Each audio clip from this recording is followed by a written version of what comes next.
하지만 이런 매물에도 꼭 따져봐야 할 리스크가 좀 있는데요. 해당 건물은 매입하기 전에 꼭 확인해야 할 주의사항 두 가지 정도가 있을 것으로 생각이 됩니다. 첫 번째, 공사할 경우에 옆 건물 소유주와의 협의가 좀 필수적인 요소였고. 안녕하세요, 빌딩 테일러입니다. 강남에서 80억 이하 북코너 12m 넓은 도로를 접한 매물 쉽게 찾기는 어렵습니다. 하지만 이런 매물에도 꼭 따져봐야 할 리스크가 좀 있는데요. 오늘 삼성동 26의 18번지 베이크하우스 건물 매매 사례를 통해서 투자 포인트와 반드시 확인해야 할 주의사항들을 짚어보겠습니다.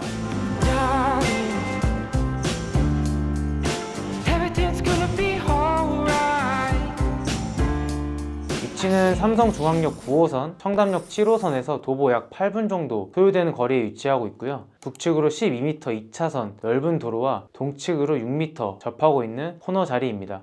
건물 앞으로 삼성 힐스테이트 1단지 후문이 위치해 있다 보니까 넓은 도로와 더불어 가시성이 특히 우수한 것이 장점으로 보였던 건물입니다. 하지만 넓은 도로를 접하고 있음에도 불구하고 여기가 일방통행길이라는 좀 아쉬움이 있었는데요. 아마도 주변이 아파트 단지로 둘러싸여 있다 보니까 보행 공간을 확보하거나 사고 위험을 좀 줄이기 위해서 아닐까 하는 생각이 됩니다. 거래는 2024년도 12월 달에 매매 금액 77억 7천만 원, 평당 약 1억 2,900만 원 수준에 거래되었습니다. 대지 면적은 60평, 연면적 135평이고요. 용도 지역은 2종 일반 주거 지역에 위치해 있고 지하 1층에서 지상 4층 규모로 1988년도 지어진 건물입니다. 거래 조건 같은 경우에는 매도인 책임하에 전층 명도가 가능했었고 대장상에는 주택이 없었기 때문에 취득세 이슈 없이 전체 근린생활시설로 매입이 가능했고요. 실제 현장 가보니까 1층 베이크하우스도 지금 퇴거한 것으로 확인을 했다 보니 지금 명도가 잘 진행되고 있음을 좀 실제 현장에서 볼 수 있었습니다. 해당 건물은 매입하기 전에 꼭 확인해야 할 주의사항 두 가지 정도가 있을 것으로 생각이 됩니다. 첫 번째, 불법 증축입니다. 건축물 대장상에는 위반 건축물로 등재되어 있진 않았지만 실제 현장에서 확인한 결과 건물 구조와 대장상에는 4층 면적의 차이가 좀 있었습니다. 만약 리모델링 목적으로 좀 검토를 하셨을 경우에는 기존 불법 증축 부분을 좀 철거를 하거나 신고를 해야지 허가가 날 수 있는 가능성이 크기 때문에 반드시 좀 사전에 검토해야 할 사항이라고 생각이 됩니다. 두 번째로는 지하 출입구 공유 문제입니다. 현 건물은 옆 건물과 지금 지하 출입구를 공유하는 형태로 구조되어 있습니다. 이는 신축이나 리모델링 할 경우에 옆 건물 소유주와의 협의가 좀 필수적인 요소로 생각이 되고 또 잘못 접근하게 된다면 공사 과정에서 법적, 실무적으로 좀 문제가 발생될 수 있을 것으로 생각이 됩니다.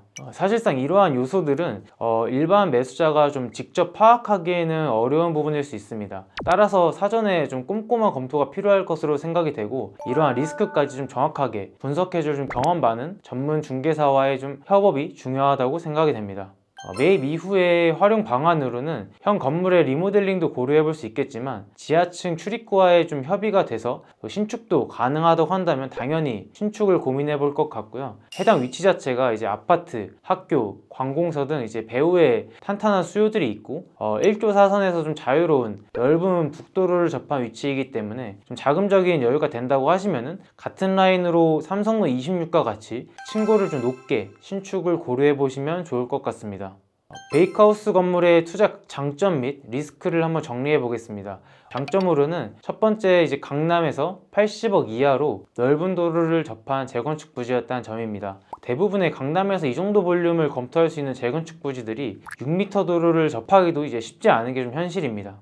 두 번째로는 1조 4선 간섭에서 자유로운 북코너에 위치하고 있고 또 넓은 전면으로 인해서 공간 활용도가 우수할 것으로 생각이 된다는 점이고요. 세 번째로는 풍부한 고급 아파트 배우 세대로 생활 밀착형 임대 수요가 좀 풍부했다는 장점이 있었습니다.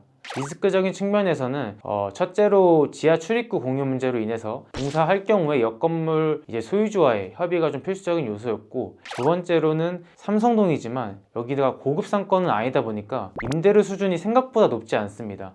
따라서 무리한 임대료를 책정하게 될 경우에 좀 공실의 가능성이 좀 있을 것으로 생각이 됩니다. 삼성동 26과 같이 작년에 준공된 신축된 건물도 평당 현재 22만 원 수준으로 임대를 구하고 있지만 아직까지도 공실인 것이 현실입니다. 따라서 원가 대비해서 수익률 분석이 굉장히 중요할 것으로 생각이 되고 신축 시에도 적정 임대료 설정이 필요하다고 생각이 됩니다.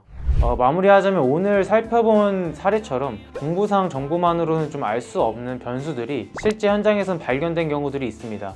따라서 매입 이후에도 계획에 차질이 생기지 않도록 사전에 좀 반드시 철저한 검토가 필요하다고 생각이 됩니다. 네, 오늘 영상은 이제 여기까지 하고요. 다음에도 이제 투자하는 데 있어서 도움이 될 만한 영상으로 찾아뵙도록 하겠습니다. 감사합니다.